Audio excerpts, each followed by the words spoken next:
All right, with everything in place to understand the seven seals, let's get at it. Remember, I said every one of these cycles of seven, including the seven seals, is trying to tell this whole story. Do you remember the slinky? And that each cycle of seven is more interested in something than something else. For example, the seven seals are very uninterested in step 3. Most people would think it's all in that area. But so it takes step 3 and it compresses it. It gets it out of the way. It does not want to talk about step 3. It is it doesn't want to talk much about step 1. So it's going to just give a little bit of words to step 1, but it's really interested in step 2. So it zooms in, and as it's telling this whole story, it's really wanting to talk about step 2 in the story. But we're going to walk through it, and we're going to see how that's the case. Now, I want you to remember that Jesus in Matthew 24 has already given his version of step 2 this age. All this over here is Jesus is unpacking the things that must come in step 2 before we get to the finale. Right? And he says there's going to be wars, famines, earthquakes, martyrs, gospel to all the nations. These things, until all these things come to pass, and climactically the gospel gets to all the nations, until that happens, this finale will not occur. Right? So let's come and we'll begin seeing what the seven seals say. We're starting in Revelation chapter 6. We're really only thinking about chapter 6. 7's just as important, but I'll do that in a different video. All right. So it says in chapter 6, verse 1, "Now I watched when the Lamb opened one of the seals." So here's the Lamb in heaven. He is worthy. He has picked up the scroll, and he pops that seal, and all of a sudden it's telling us the story. Now that he popped the seal. And here is the first part of the story. Let me just go ahead and keep reading. "And I heard one of the 4 living creatures say with a voice like thunder, 'Come.' And I looked, and behold, a white horse, and its rider had a bow, and a crown was given to him. And he came out conquering and to conquer." Now, this is where I am going to make all of you really, really mad at me and how we interpret that, right? What is the first part of our story?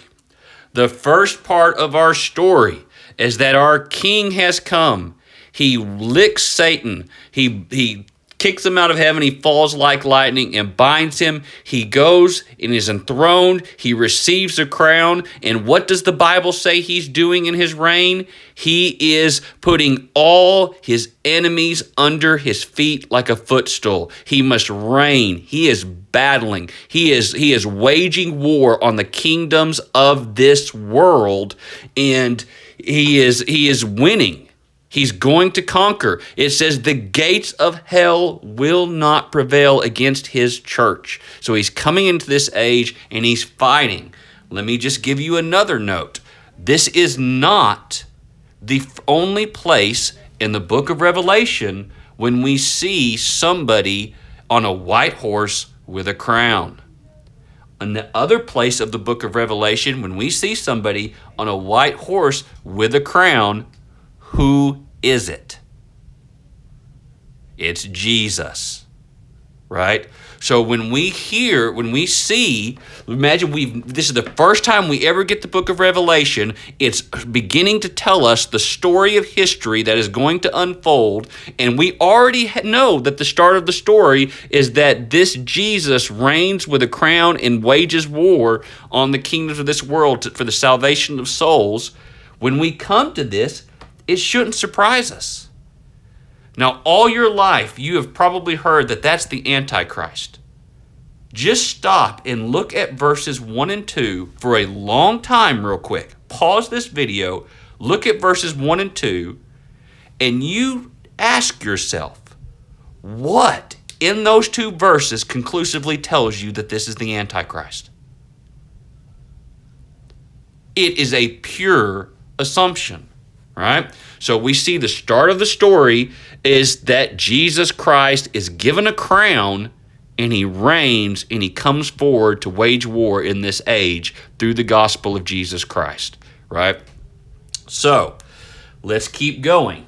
What is the second thing in the story, right? This is verse 3.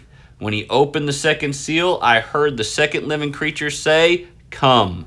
And out came another horse, bright and red. Its rider was permitted to take peace from the earth, so that the people should slay one another, and he was given a great sword. All right, so here is war. Now, what did Jesus say was one of the very features of step 2 of the story? So we see the 7 seals continuing the story.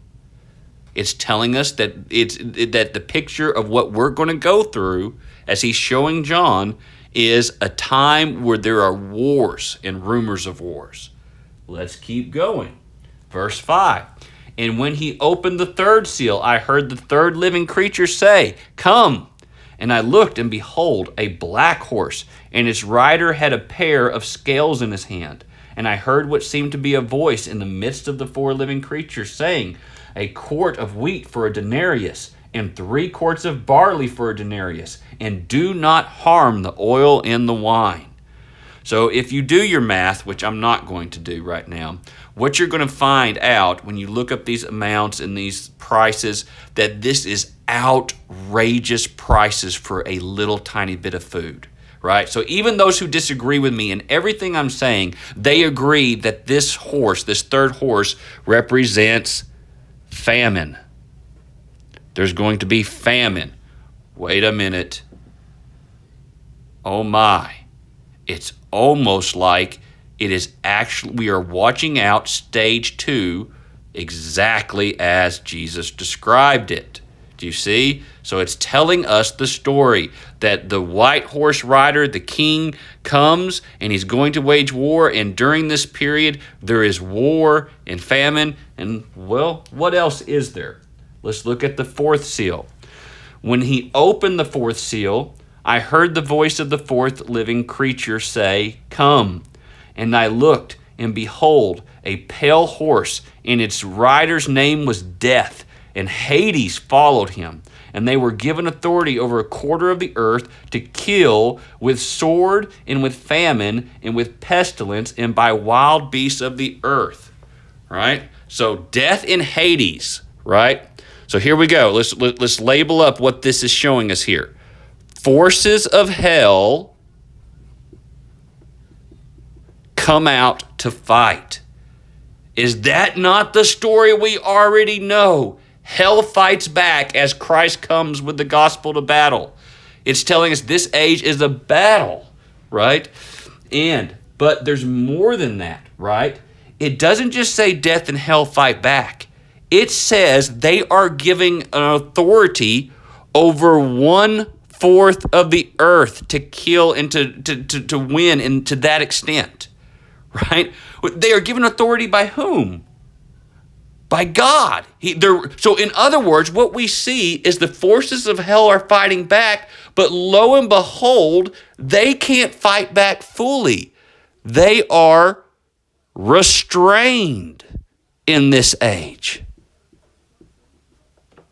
Right? They do fight. They do come to wait. It's what we've seen all along, right? So in other words, the book of Revelation is just telling the story. It's telling the story that Jesus, that in this age, there's going to be war, there's going to be famine, they're going to fight back, they're going to hate you, but we're going to win, we're going to get the gospel forward. But let's keep going. I'm jumping ahead of myself, right? Let's go to the 5th seal. When he opened the 5th seal, I saw under the altar the souls of those who had been slain for the word of God and for the witness they had borne. Isn't that what Jesus talked about? Martyrs, right? It says, for the witness they had borne, they cried out with a loud voice, "O sovereign Lord, holy and true, how long before you will judge and avenge? When are you coming?" How long? This is one of the most important things. When you see all this narrative, and somebody finally speaks, It's really important. So these martyrs are setting the tone for this cycle and what this cycle is trying to teach us. And this question sets the stage of it. How long? All right, well, let's go ahead and finish this. Martyrs, right? So here we say, what do we have here is Jesus's picture of this coming age. We're going to get to the gospel of the nations. We can't tackle all the seals in everything in this cycle in one swoop, but we'll get there.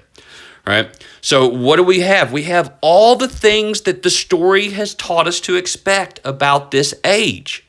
We have war and famine and the forces of hell fighting back, even though restrained, but they are going to land their licks. There's going to be martyrs for the gospel of Jesus Christ. And the big question in this cycle is how long? How long must we endure step 2 of the story? How long is it going to last? Why are you delaying, oh God? Why is the other parts of the story so long in coming when we are suffering and we are dying for the gospel? That's the question that chapter 7 is going to answer. But let's finish our thoughts here. Back to the 5th seal. What happens? How does he respond when they ask him, holy, sovereign Lord, holy and true, how long before you will judge and avenge our blood on those who dwell on the earth? And the response in 11 is, then they were each given a white robe and told to rest a little longer until the number of their fellow servants and their brothers should be complete, who were to be killed as they themselves had been. So we see a couple parts to his answer. One, we've got more martyrs to come. But we also see the martyrs in heaven are being clothed with dignity as they await the ending of this age. So they're seated in heaven, resting, clothed in white robes in dignity during the course of this age. Wow, it is almost like the story of the 7 seals is telling us everything we already knew, right? And then at verse the 6th seal, let's get to number 12. When he opened the 6th seal, I looked, and behold, there was a great earthquake. And the sun became black as sackcloth, the full moon became like blood, and the stars of the sky fell to the earth as the fig tree sheds its winter fruit when shaken by a gale. The sky vanished like a scroll that is being rolled up, and every mountain and island was removed from its place. Then the kings of the earth and the great ones and the generals and the rich and the powerful and every slave and free hid themselves in the caves, calling to the mountains and rocks, fall on us and hide us from the face of him who is seated on the throne and from the wrath of the Lamb.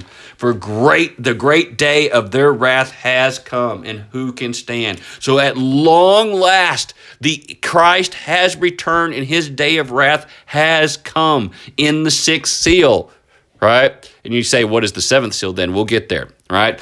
But you see how I'm telling you the story here. It wants to talk a whole lot about number 2.